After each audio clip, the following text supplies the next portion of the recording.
Nick and Tesla's Secret Agent Gadget Battle by Science Bob and Steve Hockensmith. Chapter 1. It's her, Nick said. She's the spy. Who is? Said Tesla. She looked around. She and her brother were in her uncle's backyard, about to test fly the hoop glider they had been working on that morning.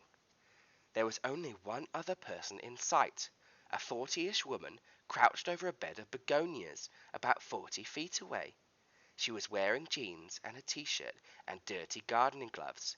A sweat-soaked bandana was wrapped around her head. She didn't look much like a spy to Tesla.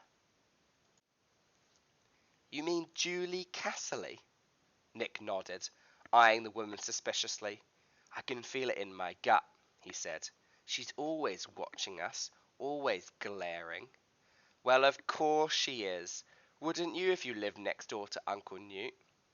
Nick and Tesla's uncle was an inspired, ingenious, innovative inventor. Unfortunately, he was also a forgetful, dreamy, and not particularly safety-minded one. Since the kids had come to stay with him a couple of weeks earlier, his out-of-control creations had chewed up Julie's flower beds, demolished one of her garden gnomes, set her lawn on fire, and splattered her car with 30 pounds of putrid banana flambe.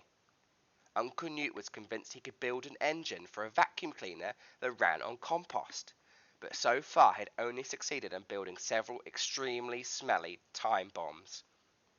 Maybe Julie would have overcome her dislike for Uncle Newt and warmed up to Nick and Tesla. Maybe, but the kids were wannabe inventors themselves. They could often be found in their uncle's backyard testing out homemade hovercrafts and balloon rockets and robots.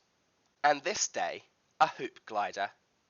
What is that? Julie said when Tesla lifted the glider and prepared to send it on its first flight. She had turned from her begonias to shoot Nick and Tesla a wary glare. A remote-controlled spear. Tesla lowered the glider. It was just a couple of hoops of stiff paper, a small one in front and a larger one behind it, connected by a straw. No, said Tesla. A computerized javelin, said Julie. Nope. A self-shooting arrow? No. Some kind of missile? No. It's a glider, said Nick. Julie narrowed her eyes. And what's that supposed to do? Glide, said Tesla. Julie cocked her head, her lips twisting into a tight, sarcastic smile. Oh, sure, it just glides, she said. She pushed herself up from her knees and began walking away. Well, let me get inside before you set it loose. I don't want to be here when it glides someone into the hospital. The woman marched around the corner of her house and disappeared. Not very brave for a spy, Tesla said. Maybe that's just her cover, Nick grumbled. Anyway, go ahead. I want to see if this thing works. Tesla brought the glider up again and pointed it away from Julie's yard, and launched it with a flick of the wrist. It shot away with surprising speed and flew smoothly over Uncle Newt's lawn, arcing to the left as it went. Whoa! Look at it go, said Nick. And go, and go, and go, said Tesla. She expected the glider to fly 5 yards, tops, yet even after 20, it was still 6 feet off the ground, and not slowing down. In fact, it was soaring towards some trees on the other side of Uncle Newt's property. Perhaps it was about to fly out of the yard altogether. Hey, kids, a cheerful voice called out. What you up to? It was Uncle Newt's other neighbor, Mr. Jones, stepping out onto his patio. The paunchy, grey-haired man was wary of Uncle Newt's inventions, which was wise, yet he always had a smile and a wave for Nick and Tesla. Unfortunately, it was a really bad time for a smile and a wave. Mr. Jones, Nick cried out. Duck! A duck? Where? Mr. Jones looked up into the sky. The glider came swooping through the trees and smacked him in the face.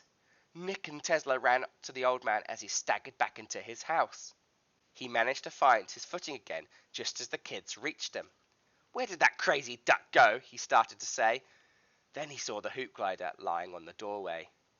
Oh, he said. We're sorry, Mr. Jones, said Nick. We had no idea it was going to fly this far, said Tesla. Mr. Jones rubbed his bulbous nose, which was now slightly more bulbous and way redder than usual. No harm done, he said. He didn't sound like he meant it, though, and the smile he gave the kids when he handed them the glider seemed strained. Mr. Jones closed the door on Nick and Tesla, muttering something about getting an ice pack. Great, Tesla said as she and her brother trudged away. The one neighbor who's nice, and we can go and throw a paper airplane up his nose. It was an accident, said Nick. And who's to say Mr. Jones is a nice guy anyway? What?